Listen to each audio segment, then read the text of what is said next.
we found out it was growing again. They said I was going to need to do, I was going to need to start chemo. And I said, okay, well, just let me go back to Little Rock, graduate, and then move back here to the Dallas area. And so I went, graduated, moved back, and I did radiation for a while. No, I did chemo for a while. And that was working for about 2 years, and then it stopped working, and my tumor had grown a little bits throughout little parts of it, and had gotten to the point where we realized that chemo wasn't like stopping it from growing, and so we had to decide what to do next. We had gotten me prepped and ready for surgery at that time, and then we had found a trial, and they were like, hey, why don't we just try this trial before like doing the surgery? Let's just try the trial and see. Maybe, possibly, we don't know. And then the trial actually was working. I've been on the trial for over 3 years. And but last year, I'd been on it for a while, but it had grown and my counts were low. I was having seizures. We were trying to get everything under control. And I came in because I was coming in for the trial that I was on. I had to come to the hospital every 4 weeks, and every 8 weeks I had to have an MRI. I had came in last November, the Wednesday, like the week before on Wednesday of Thanksgiving, I came in and I did my MRIs and everything, and they realized it had grown, and they really believed that I needed to have surgery at that time, and so they were able to get me in for surgery the next Tuesday.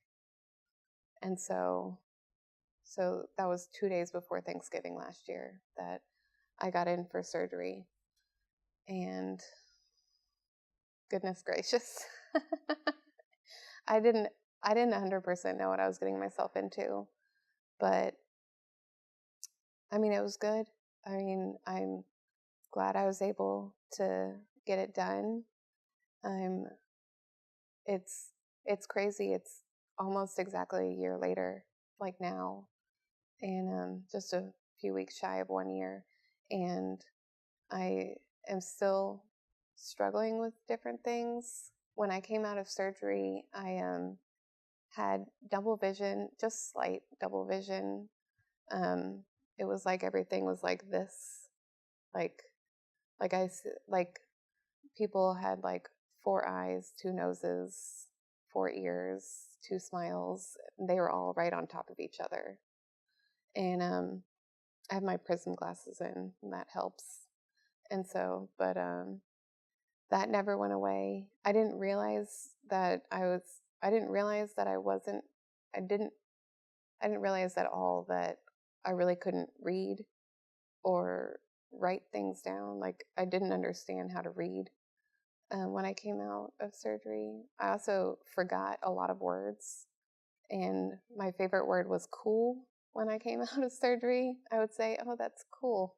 Like, when I came out of surgery, I knew who my parents were. I knew who my immediate family was, and I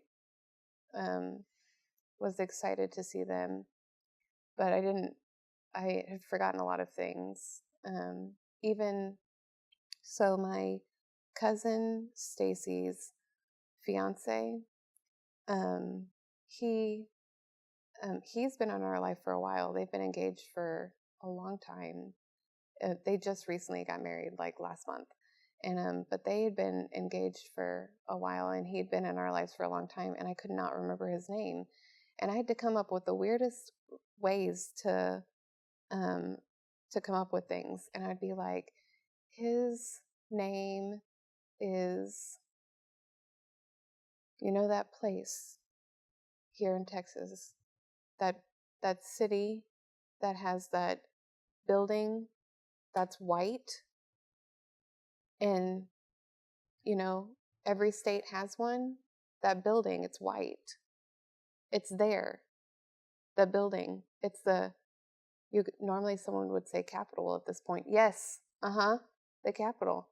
And then someone would be like, Austin? Yes, Austin.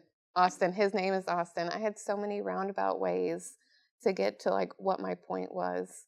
And it was just so crazy because it's the weirdest thing because I just forgot so many things. It's like I remembered things and don't remember things all at the same time. And it's like since surgery, it feels like everything has been a new experience. It's like some sort of, it's all familiar, but yet completely different. Like, we've gone around and had like a first of everything. Like, oh, this was the first time I went to a movie after surgery. This was the first time I had an Easter after surgery. This was the first time I did this after surgery. And everything was like a familiar but different experience all at the same time. And because I came out and I had so much word salad, since I was in the hospital on Thanksgiving, I called every holiday Thanksgiving. Every single one. Like, I'd be like, oh, I'm so excited about Thanksgiving. No, you're not. You're excited about Christmas. No, Thanksgiving, yeah. And they're like, oh, and I'm like, oh, yay. We get to have a Easter. I mean, I would say Thanksgiving instead of Easter. And like, even still now, I'll still say Thanksgiving. And like, I just try so hard. I don't know why, but lately my second one has always been Easter. Like, I'll say Easter and I'm like, why have I picked Easter? I don't know. But most of the time I say Thanksgiving still. And I had a lot of word salad with everything that is in like the same category. So like colors, like I would say red, but I meant blue. Like, my grandparents, I have 5 living grandparents. I used to have 6. One passed away. And so I would mix up all of my grandma's names because I have 3 grandmas. I have my nana, my mama, and my granny. And so I would mix them all up. I would mix up days of the week. Like I would say Sunday, but I meant Tuesday. I would mix up months of the year. I had all this weird word salad, and I was just constantly trying to figure out what I actually meant.